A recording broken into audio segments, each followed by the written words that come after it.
to make a HTTP post request and is able to retrieve the IMEI number. So when you retrieve the IMEI number and in conjunction with the user's email address, you're able to remotely control the system, including arming the system and disarming the system. So you got to make sure you are authenticating a user every time they connect to your sensors or website or whatever product you develop. So if you overlook those aspects, something like a security system, it's very serious, right? So the best case scenario, somebody plays a prank. The worst case scenario, it becomes a safety issue where thieves or attackers are able to remotely control your home security system. If it's a prank, they might just lock you in the house. Any questions so far?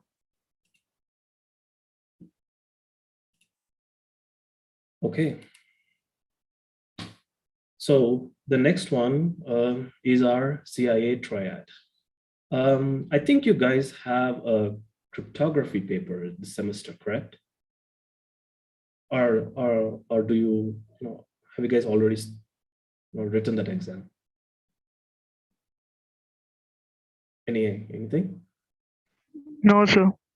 You don't have a cryptography paper. Okay. I think my wife, she's a student of CSI. She had a cryptography paper. So, where they studied about encryption, decryption. We'll also go through these concepts. So the CIA Triad. So security is bound by these foundational objectives. So whenever you say security, so what are you trying to do? Security is not always about protecting the secrecy of things, right? You always want to protect something, means you want to keep it a secret, right? So it's not always about secrecy. So there are other aspects to it. So the three aspects is, one is confidentiality, second one is integrity, and the third one is availability. So what is confidentiality? Confidentiality is the literal meaning what I told you about previously. It's about keeping the secrecy of things, right? You protect information from unauthorized access. So next concept, integrity. So integrity is about making sure data is not altered. It's about ensuring that the data you receive can be trusted. Okay. The next concept is availability. So we might think, availability and security, it cannot, it cannot be an important concept, but it is one of the most important concepts. When we talk about availability, we talk about ensuring that systems are online and available to users whenever they want to perform some kind of work.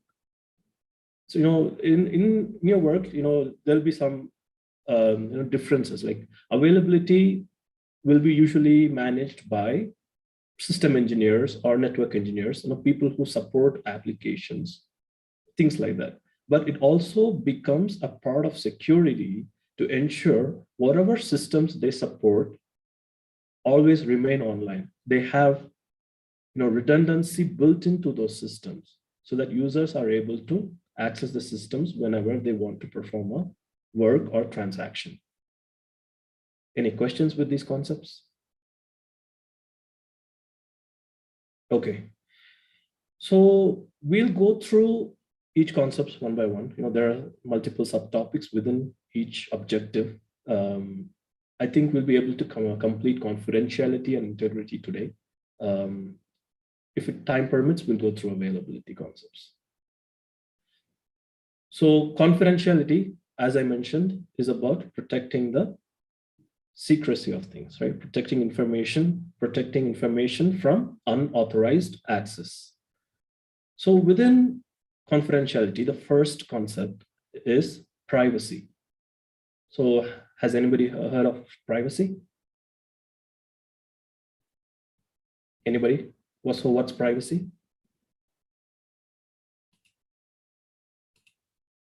So privacy is meant to protect the secrecy of an individual.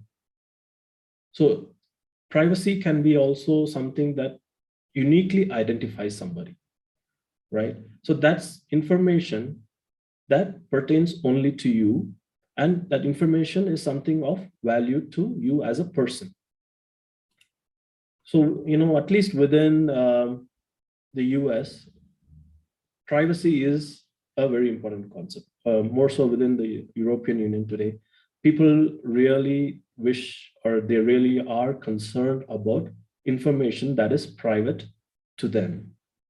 So there are several laws and regulations that govern what's called a private information or personally identifiable information.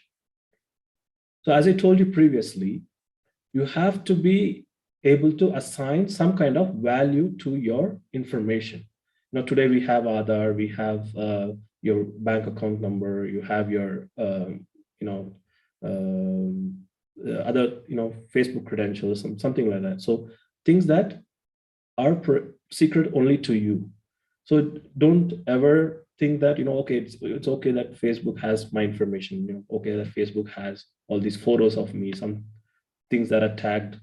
Always make sure you have something that of some value to add some value to your personal identifiable information. So I'll define what's PII, so what's personally identifiable information. So that is information that can be used to distinguish or trace an individual's identity, either by itself or in combination with other personal or identifying information that is linked or linkable to an individual. So there are some fields, when you collect information from user that directly, uniquely identifies an individual that is different from everybody else. For example, name, address, a combination of name and address can potentially identify you. So you use your name and address when you get your post. For example, there might be two people that have the same name, but if you have a name and address combination, it kind of narrows it down, right? So you might have two people the same name in your neighborhood, but because the postman has your name and address, they might be able to uniquely identify you. So if you start adding more details to your name, like your telephone number, date of birth, passport, fingerprint, credit debit card number, social security number is in the US, here we have the other number, all of these things uniquely identify you. So these types of information are of high value. They are of high value to you. They are of high value to companies like Facebook, Google, who kind of track you, give you ads and things like that. They are of high value again to attackers as well, who can misuse this information for malicious purposes. The next private information I want to talk about is PHI, protected health information. So this is a concept that's widely used in the US. In the US, if you go to a hospital, you will be required to sign an agreement that says the hospital can use your health information. They can store your health information, and you have to give names of people who are authorized for your health access records.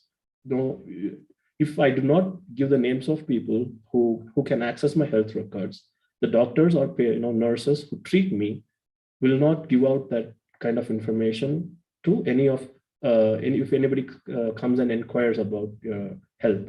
Say, for example, I'm admitted in the hospital, right? But I do not give out the information regarding who can my doctor discuss with about my health.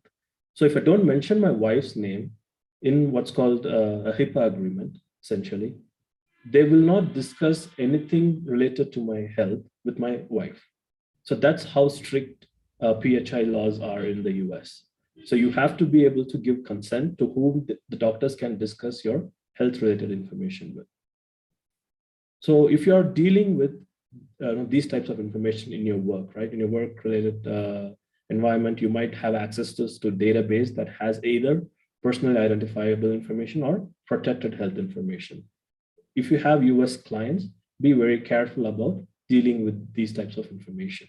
So don't access this information without the need to access it, and don't email these information out just because your colleagues asked you to. So those things are violations of laws. So as I told you, private information is kind of really important. India has also recognized there needs to be laws around how organizations or companies handle private information. So the first law, that addressed that concept was the Information Technology Act of 2000. This was amended in 2011, and they include a section that says a body or corporate who is possessing, dealing, or handling any sensitive personal data or information is negligent in implementing and maintaining reasonable security practices, resulting in wrongful loss or wrongful gain to any person, then such body corporate may be held liable to pay damages to the person so affected. Anybody who's aware of this law? Okay, so again, remember, you got to be aware of it. So if you find somebody using your information for malicious purposes, or if you find some organization using your information, resulting in loss or wrongful gain, they might be held liable. So you can, put a case in court essentially if you find somebody is misusing your personal information. India is also trying to implement a comprehensive law for privacy protection that's called the Personal Data Protection Bill. It was introduced in 2019. It's currently in the parliament. It's still not passed. But when it comes into force, you will have a lot of control over how your data is used. So make sure you are aware of these laws and make sure you assign value to your personal information. Any questions? Okay. So I'll just briefly discuss two other countries or the laws that pertain to it, because as I told you might encounter these aspects in your work. So the European Union has implemented the toughest law on privacy, essentially. It went into force in 2018. It's called GDPR, General Data Protection Regulation. So it's a really large document about how you can collect, process, and store or transfer information related to citizens of the European Union. So if you violate those laws and regulations, you end up with a fine of $20 million or 4% of your net income. What's interesting is it also includes what's called a right to be forgotten, right? What that means is, sometimes you can put your name in Google search, you'll have a list of results, right? If you're a celebrity, for example, then you might have some news which is not, doesn't portray you in a good light.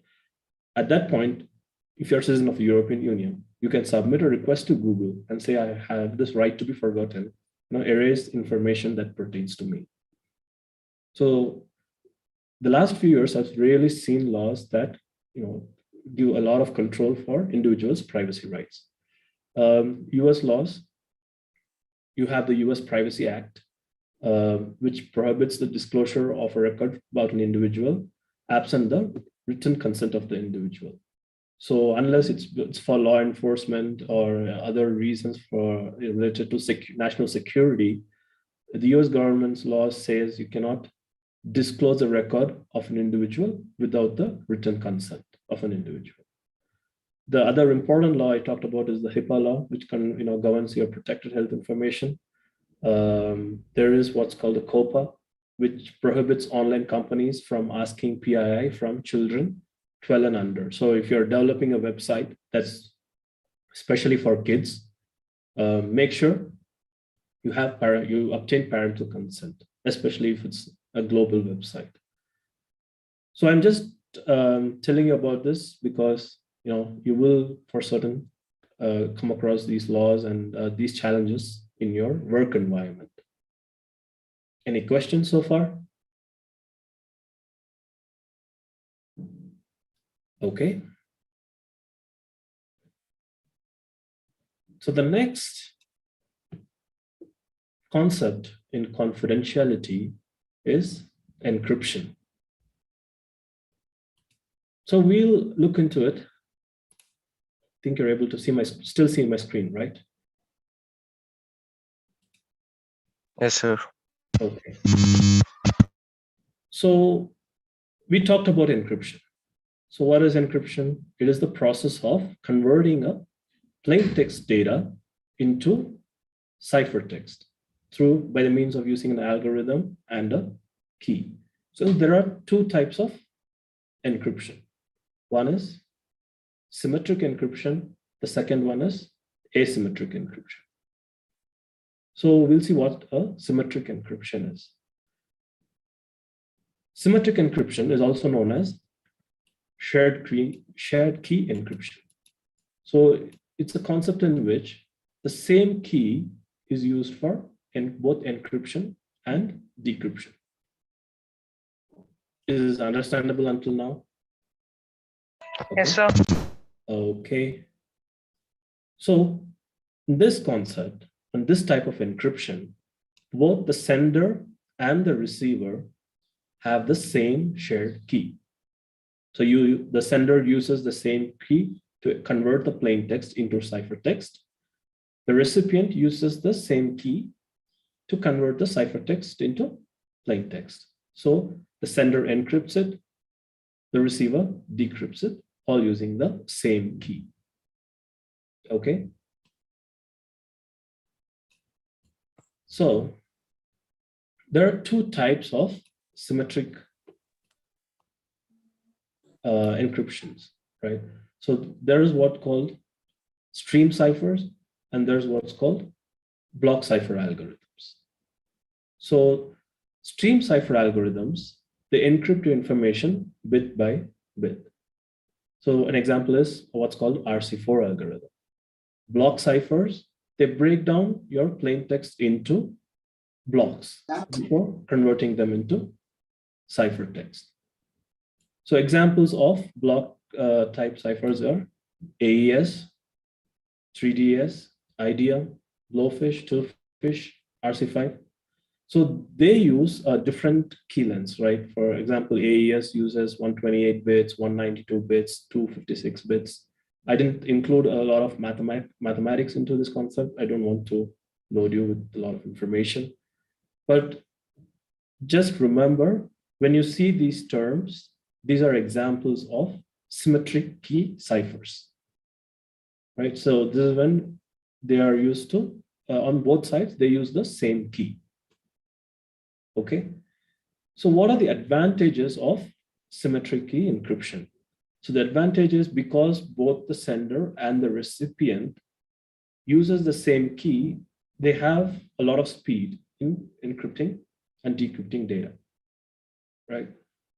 The disadvantages, there is what's called a shared key, sharing, keeping the shared key as a secret. I told you both the sender and the recipient have the same key.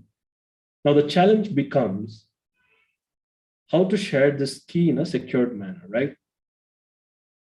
If you share the key, straight on the internet without doing anything about it, an attacker might be able to get hold of the key, right? And impersonate you essentially. If it's your friend, you can walk down to his house and give him the key, but that's not possible when you talk about internet. So that's a disadvantage. Although we have a speed, the disadvantage is the mechanism of sharing keys. And if the number of keys become, when the number of participants are more, the number of keys also increase by that much. For example, when there are two people involved, how many keys do you need? When there are two people involved in a symmetric key, communication or encryption, how many keys do you need? One key, sir. One key. So because both the sender and the recipients share just the one key. Let's say the concept expands to 4 people. How many keys do you need? 2 people, you need 1 key. For 4 people, so 1, 2, 3, 4. So for this person and this person to communicate, you need 1 key. For this person and this person, 2. For this 3, 4, 5, 6 keys. So you see how the number of shared keys increases. So for 4 people to communicate, you use 6 keys. So the general formula for calculating the number of keys is, so it's n into n minus 1 divided by 2. So the 10 into 10 minus 10 into 9, 90 divided by 2, you need 45 keys for 10 participants. Is this concept understandable? Yes, sir. Yes, sir.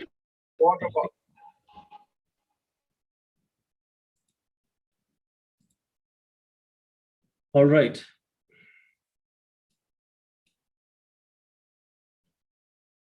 So let's go on to asymmetric encryption.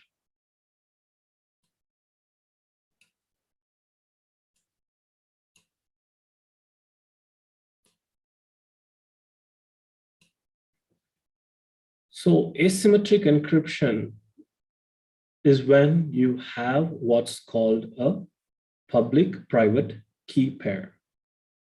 Let me explain this in a more simple manner, right? When you go out of your house, you use a key, right, to lock your house. When you come back in, you use the same key, correct? Say, for example, you can lock your house with one key, but you cannot unlock it with the same key. You have to use a different key, right? That's called asymmetry or public-private key pair. You can lock something using one key, but you can unlock it using only a different key. Another example is, say you have a box, right? A special magic box, which you use to communicate with your friends. You can use the key you have to lock that secret within the box, but your friends cannot use the key that you have. They have to use a different key, but that key can be public, right? Your friend, you have 5 or 6 friends. You can have multiple copies of keys given to your friends. What you lock, your friends can only unlock using your public key that's available to them. So that concept essentially means there is only one private key, but there can be multiple public keys. Okay, is it understandable? Does it make sense? Yes, sir. Okay. So when you access the internet, you might have seen a lock symbol within your browser, right? Have you seen it? Yes, sir. Okay, so I say the public key is public, correct? So where is this public, you might ask? So I'm going to my bank.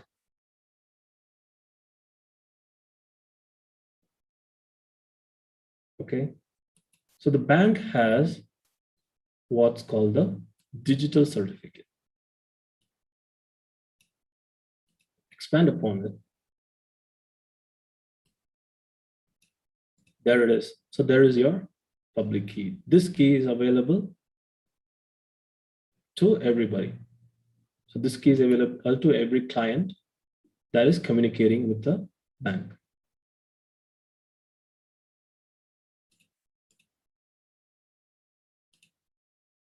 Give me 1 second. Yeah, I think I need to charge my computer.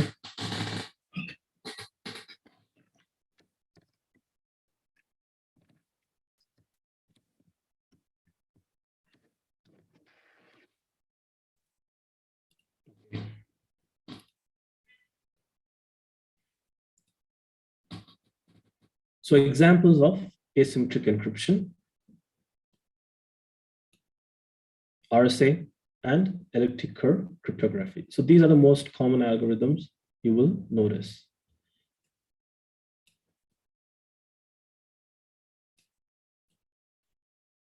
So I talked about the public-private key pair concept, right? So you will have one private key and multiple public keys. Similarly, the recipient will have one private key and multiple public keys. So how does this work? First scenario. So if the person needs to talk to B, but the communication needs to be kept secret so that only B can decrypt the communication. So among these 4 keys, which key do you think should be used? B is public key, sir. That is correct.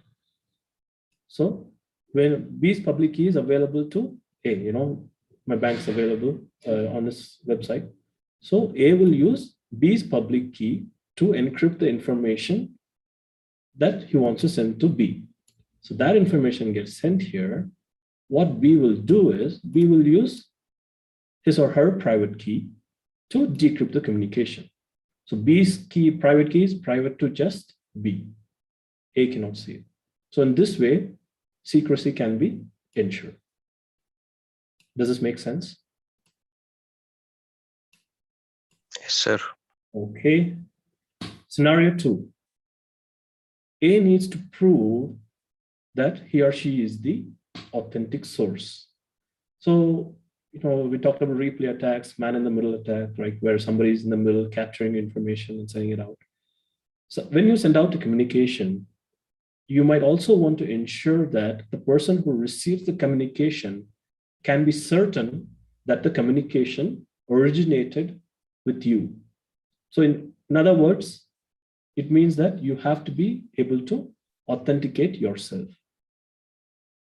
In this scenario, B needs to ensure that the communication came from A and not anybody else. So which key do we use?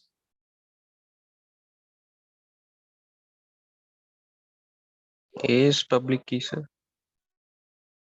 Okay, let's consider it, right? A is encrypting using his public key, sending it to B. How will B decrypt it?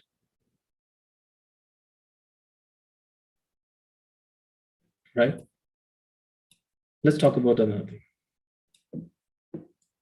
A encrypts that information using his private key. Gets it to B. B has access to A's public key, right? It's public. Can B decrypt that information? Yes. What you encrypt with the private key can be decrypted with the public key. So if B is able to decrypt A's communication using A's public key, then it means that no other person could have intercept the transmission. Right? B can be sure, 100% confident that the communication came from A, because A's private key is private only to A. No, the concept is nobody else would have known about it. Because B is able to decrypt the communication using A's public key, B can be certain that A has sent the communication. Make sense? If you do not understand this concept, let me know, because this is... At the time. So can you just explain second scenario, sir? Okay. So first scenario is understood, right? It's very clear, it's straightforward. Second scenario, A sends communication to B. Oops, sorry. But B needs to be sure A is the person who has sent it and nobody else. Okay. The other concept to remember is private keys are always private. There is only one private key and nobody else should know about it. Public keys are public. Everybody knows. Okay. So when A is sending his communication to B, A encrypts that information using his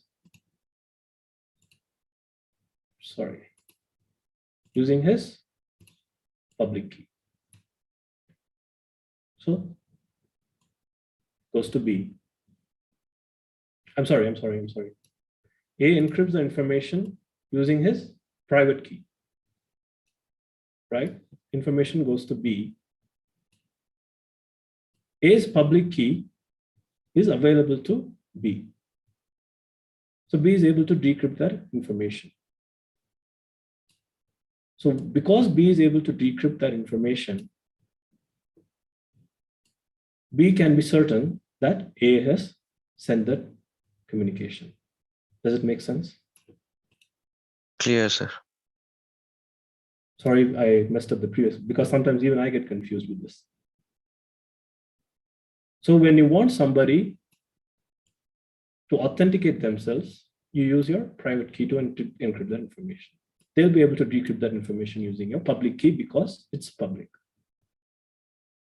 Because they are able to decrypt that information, they can be certain that you have sent it because only you have access to your private key. Is it okay? Yes, sir. Okay. Goodness.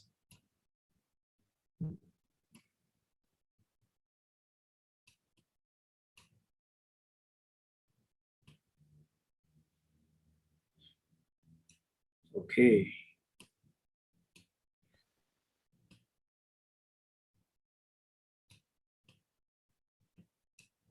So what I'm going to teach you next is how the key gets exchanged.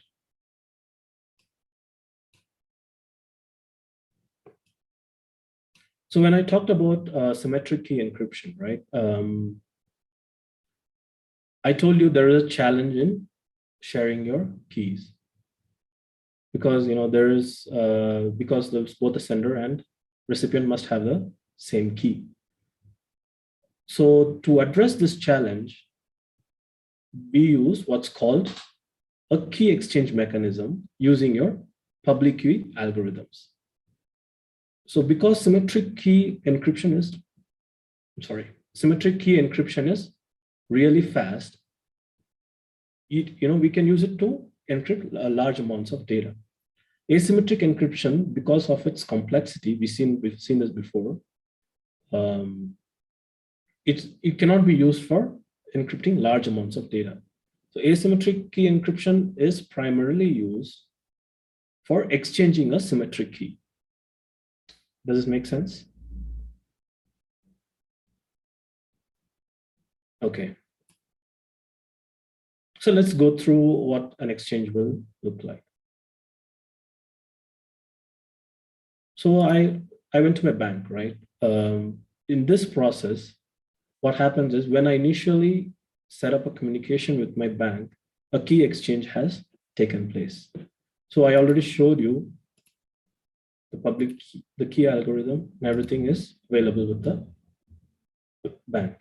So on the client side, when it initiates communication, because I am going to start the communication with my bank website. So my computer, what it did was, it's send out a hello to the bank. So hello it also appended with the random number. I remember when I talked about pseudo random generators, number that should be used only once and all that. So all of these things come into play here. So it's a hello, a random number, and the list of cipher suits my computer will support. So all this information gets sent in the first communication.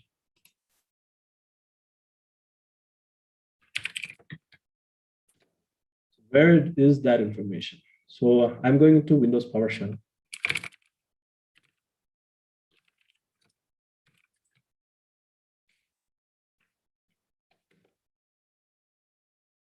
I'm issuing a command called,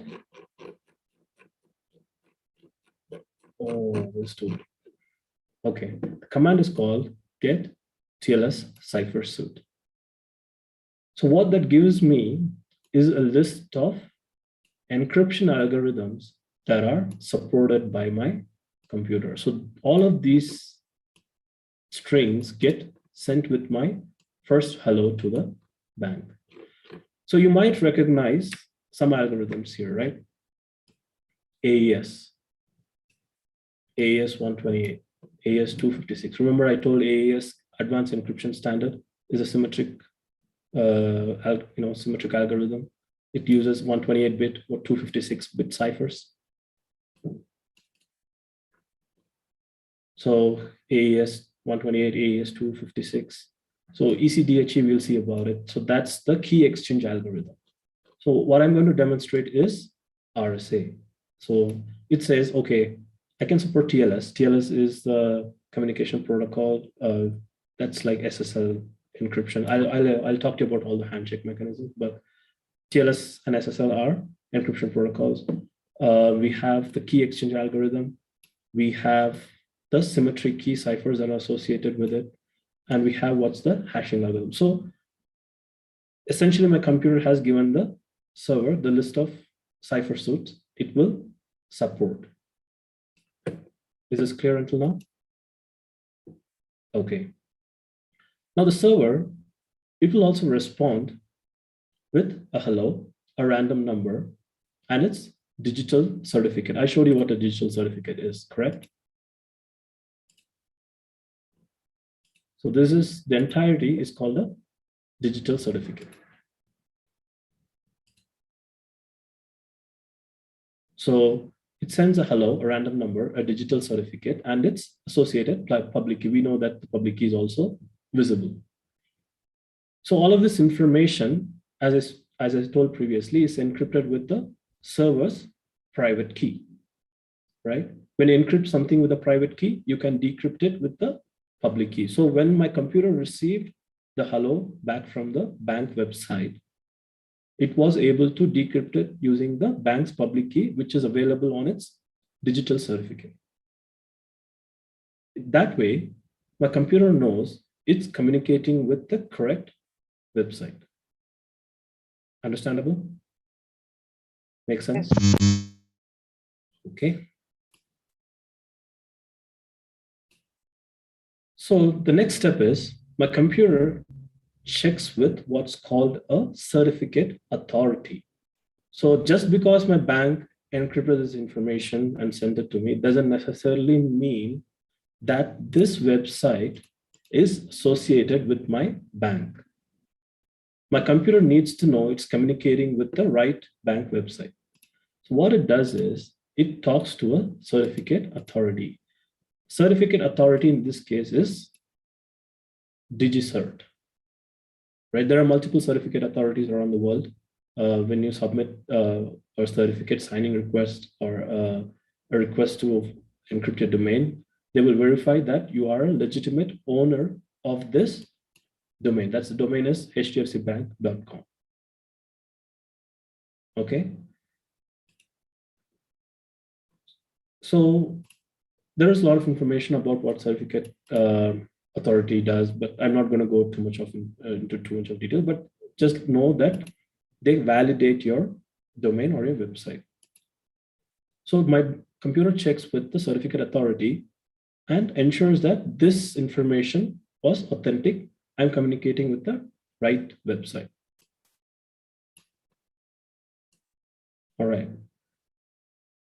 So the next step is my computer, it generates a pre-master secret. So just remember it, nothing special. So it's a pre-master secret and it encrypts it with the server's public key. When it sends that information, the server is able to decrypt it with its private key. Understand?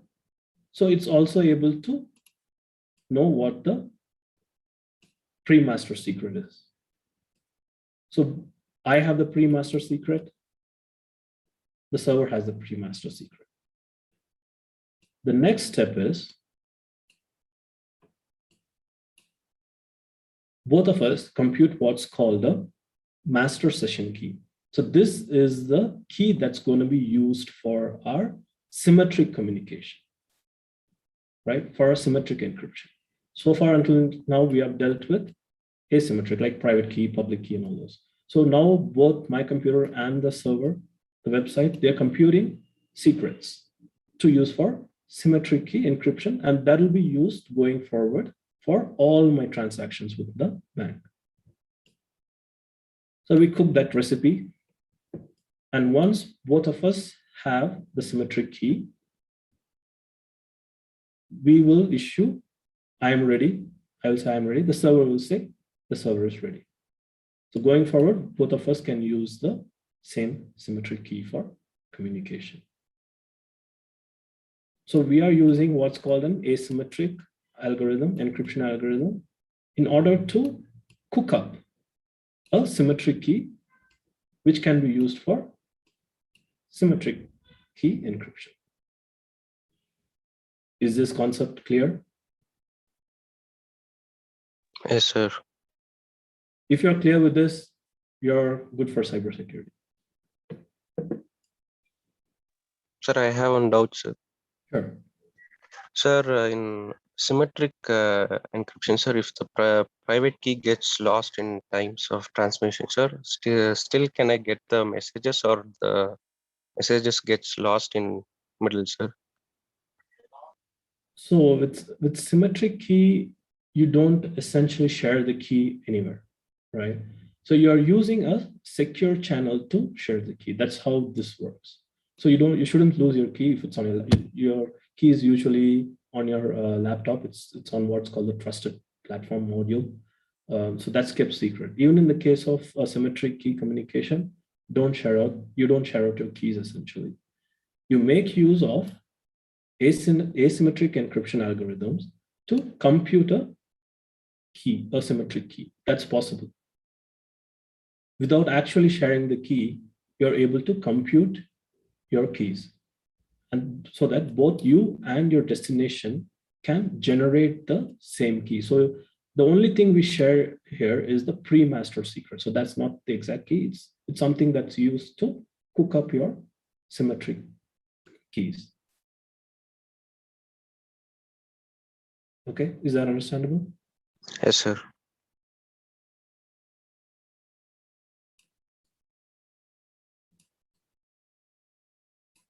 So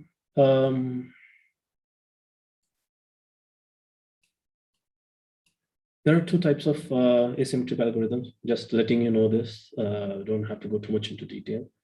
So RSA, we saw RSA in our digital certificate. You might also see what's called ECC as a public key. RSA was developed by Rivest, Schemmer, and Edelman, I think 1973 or something. ECC is a more recent development. So RSA is based on the difficulty in factoring the product of large prime numbers. So remember I told you about a public-private key pair, right? So every person has to be able to generate two keys. So when you have to generate two keys, you have to take into account like at least 2 or 3 mathematical points, either on a curve or like something like prime numbers. Because you have to generate a pair that's related to each other, but that's not easily, guessed by attackers. So this is the mathematics of this is very involved. So just remember, this is where mathematics meets cryptography or computer science. So RSA is based on how difficult it is to factor large prime numbers. When you have really large, when you take really large prime numbers and you multiply them, given the product, you will not be able to identify which prime number generated that particular product. So the key sizes used are 1024, 2048, and 3072 bits. So very large bits of keys. You have what's called the ECC algorithm as well. It's called the elliptic curve cryptography. So it's based on the difficulty in solving points on an elliptic curve. So when we're given an elliptic curve, this is mathematical again. We draw a line, and given the intersection of a line with one point in the curve, you won't be able to figure out what are the 2 other points. The advantage of the elliptic curve cryptographic algorithm is it can use very small key sizes, but generate very high secrecy. So when I told you about ECDHE, right? This is one concept of it. So this is elliptic curve Diffie-Hellman algorithm. So ECDHE is Elliptic or Diffie-Hellman algorithm. I'm not going to go into Diffie-Hellman much again.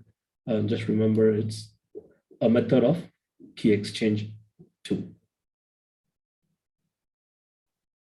Any questions? Sir, I have a question, sir. Sure. Go ahead. Sir, I just posted on chat box, sir. On your AWS. How do I know that the transaction are safe with the right keys, or it's based on what SSL I have in my site? So when you are going to run an e-commerce website, you need to create a digital certificate, right?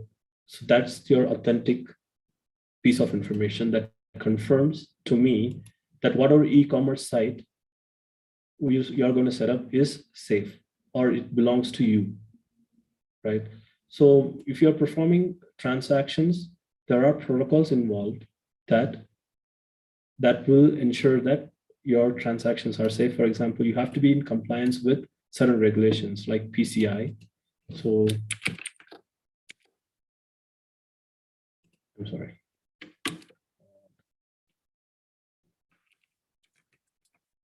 PCI credit card standards. So these standards determine what kind of mechanisms you use when you're performing transactions. So you got to make sure you are compliant with all these rules. These rules define what kind of algorithms you use, what kind of keys you must use, and what's the protocols of related to transmission. So these were developed by major credit card vendors.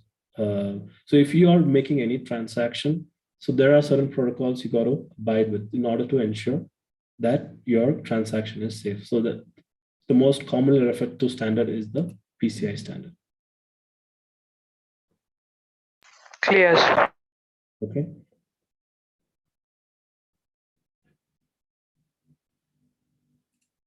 Where were we? So this is all I got about asymmetric algorithm. I've tried to be try to stay away from mathematics as much as possible. But if you were to ever go into if you have a paper with cryptography, you will learn the extensive mathematics of ciphers, of encryption, and everything else. Any questions so far?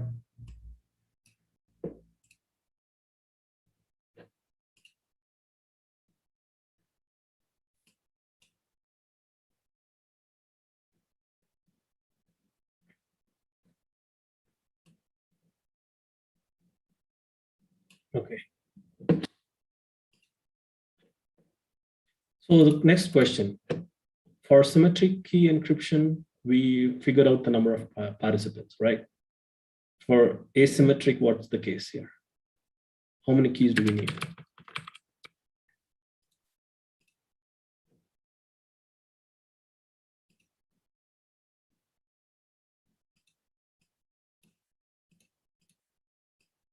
So for A and B, we needed 2 keys here, 2 keys here, right? So if you include more participants,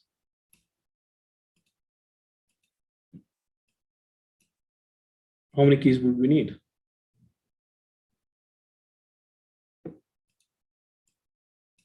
Anybody? 2 power n, sir. 2 here, 2 here, so 8. So for 4 participants, you need 8 keys. So that the general formula becomes 2n. Okay. So if there are 10 participants, how many keys do you need?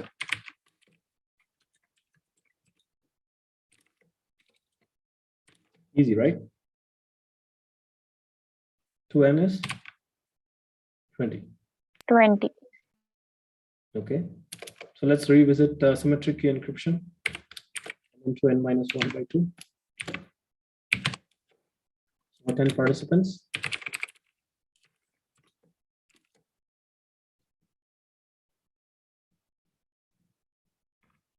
verify, right? So we can clearly see asymmetric communication needs lesser number of keys. The only problem with it is it's a bit slow. Therefore, it's just used for exchanging your symmetric keys so that the communications henceforth can go faster. Any questions so far?